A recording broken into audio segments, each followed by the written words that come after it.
देखिए ये क्या है, साउंड बैरियर है। साउंड, जब हवा रहेगा तो साउंड भी रहेगा। ये इंजन से नीचे में क्या निकलेगा, साउंड निकलेगा। साउंड निकलेगा कि नहीं निकलेगा। अब ये जो इंजन का जो साउंड है ये तो चल रहा है 330 मीटर पर सेकेंड की स्पीड से, 330 लिख दिए यहां पर। ई ससुरा चल रहा है 2 मैक पे, ये चल रहा है कितना 660। किसी को दिक्कत? तो सुपरसोनिक बताइए, इसकी रफ्तार कम और इसकी रफ्तार ज्यादा। साउंड निकल किससे रहा, जहाजिए से। तो जहाज की रफ्तार 600, यानी ये 2 मैक का, कितना 2 मैक का। और इसी जहाज से निकलने वाला आवाज, अब साउंडवा उसके पीछे पीछे घूमने लगता है, अरे हमको भी लेके चल, तुम्हारे में से निकल रहे हैं यहां पर। तो देखिए इस सारा साउंडवा इसके पीछे पीछे क्या हो रहा है, घूम रहा है। जब कभी इसे कहा जाता है साउंड बैरियर। क्या कहेंगे, साउंड।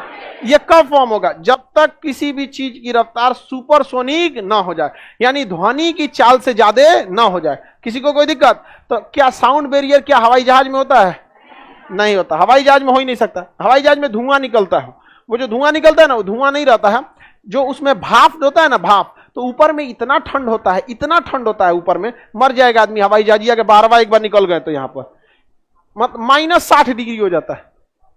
आपको अगर लगेगा हवाई जहाज का खिड़की खोल के झांकना चाहिए, -60 डिग्री हो गए, झांकेंगे तो इसे झांकले रह जाएंगे। जा समझ में गए, सेल्फी रह जाएगा आपका वहां। इसलिए जहाज का दरवाजा बंद रहना बहुत जरूरी है। तो इतना वहां ठंड रहता है कि जो उसमें से भाप निकलता है ना, देखिए कहीं पे भी इंजन रहेगा, गर्म रहेगा तो भाप निकले। वही भाप, जैसे ठंड के दिन में हम लोग ऐसे मुंह से भाप छोड़ते हैं ना, तो ऐसे जमा हो जाता है। तो वही जहाज का जो एग्जॉस्ट होता है, जो उसमें से भाप निकलता है, वो भाप क्या हो जाता है, जमा हो जाता है। और बहुत ज्यादा ऊंचाई पर हवाएं नहीं चलती हैं, तो भाप जमा का जमा रह जाता है। हम लोग जब ऐसे भाप छोड़ते हैं तो वो बिखर क्यों जाता है, क्योंकि हवाएं उसे क्या कर देती है, बिखेर देती है। और हवा अगर नहीं चलता तो नहीं बिखरता। ऊपर में हवा चलता नहीं है, इसीलिए हवाई जहाज देखिए सीधे ऐसे ऊपर भागते हैं, ऊपर हवा नहीं चलता। कहने नीचवा उड़ते हैं लोग, इतना ना हवा मारेगा कि डेली 4 को जहाज गिरेगा। वो तो ऐसे दौड़ेगा, देहात में कहते हैं ना दौड़ा एकदम, मतलब उसको रनवे बोलते हैं उसको ना, मतलब रनवे को तो रनवे ही है उससे दौड़ने के लिए। अब बहुत हाई स्पीड से कहां भागता है, ऊपर में। क्यों? क्योंकि ऊपर में ना सबसे कम हवा चलते हैं सर। साउंड बैरियर कब टूटता है, जब तक कोई भी चीज सुपरसोनिक नहीं हो जाए। और ये साउंड बैरियर बहुत खतरनाक होता है, साउंड बैरियर बहुत खतरनाक होता है। इसकी रफ्तार कितनी होती है, 300। अच्छा जिया के कितना है, हाँ? ये जहां तक जहाज जाएगा ये पीछे पीछे जाएगा कि नहीं जाएगा। अब ये जो होता है ये शॉक वेव हो जाता है। अगर ये जहाज किसी बिल्डिंग के पास से गुजरा, ऐसे कोई बिल्डिंग है, जहाजिया तो निकल जाएगा बिल्डिंग के ऊपर से, लेकिन देखिए ये बैरियरवा किससे टकरा जाएगा, बिल्डिंग में गिर जाएगा। ये बिल्डिंग, ये कुछ नहीं है, ये हवा है, लेकिन इसकी रफ्तार कितनी हो गई है, 330 मीटर पर। इसे कहा जाएगा शॉक वेव। क्या कहेंगे, शॉक वेव। मारेगा पूरा तहलका मच जाएगा वहां पे। क्या कहा जाएगा, शॉक वेव। कहीं पे भी बम ब्लास्ट होता है ना, बम ब्लास्ट, तो बम भी सुपरसोनिक स्पीड से ब्लास्ट करता है। तो क्या करता है कि हमारे चारों ओर हवा है, हमारे चारों ओर क्या है, हवा है। अब जैसे ये कोई हम बना देते हैं क्लास, ये चारों ओर क्या है, हवा। अब यहाँ पे ब्लास्ट हुआ, कोई भी चीज ब्लास्ट हुआ तो ध्वनि निकलेगी कितना, 330, चारों डायरेक्शन में निकलेगी।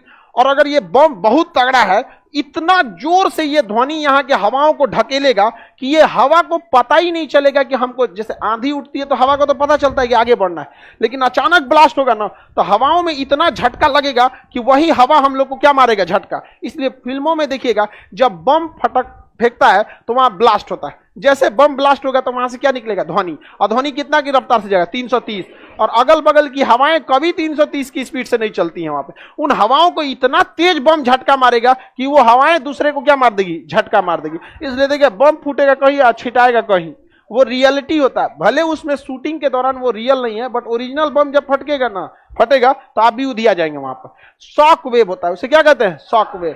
तो शॉक वेव के लिए क्या स्पीड कितना होना चाहिए, हिंदी में इसे कहा जाता है प्रघाती तरंग। अब जितना ज्यादा तगड़ा बम रहेगा, जितना तगड़ा, अब बताइए बम अगर छोटा सा बम फटा, या अगल बगल की हवाओं को क्या किया, कंप्रेस किया। क्या किया, कंप्रेस किया। और ये हवा अगल बगल में जाके क्या लगाएगी, दबाव।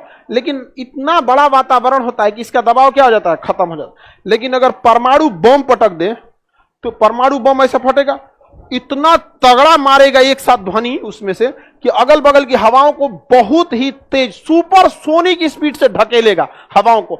हवा कभी भी सुपरसोनिक की स्पीड से तो गई नहीं है, तो अचानक ढकेलेगा तो हवा इतनी रफ्तार से आएगी कि सामने खड़े बिल्डिंग, घर द्वार, पेड़ और को गिरा देगी। तो परमाणु बम जब फटता है ना तो लगभग 30-40 किलोमीटर के एरिया में हर चीज तबाह करता है। किसकी वजह से? शॉक वेव की वजह से। शॉक वेव समझ में आ रहा है कि नहीं आएगा? कौन सा wave? Shock wave. Shock wave के लिए कम से कम स्पीड क्या होना चाहिए? सुपरसोनिक ही होना चाहिए।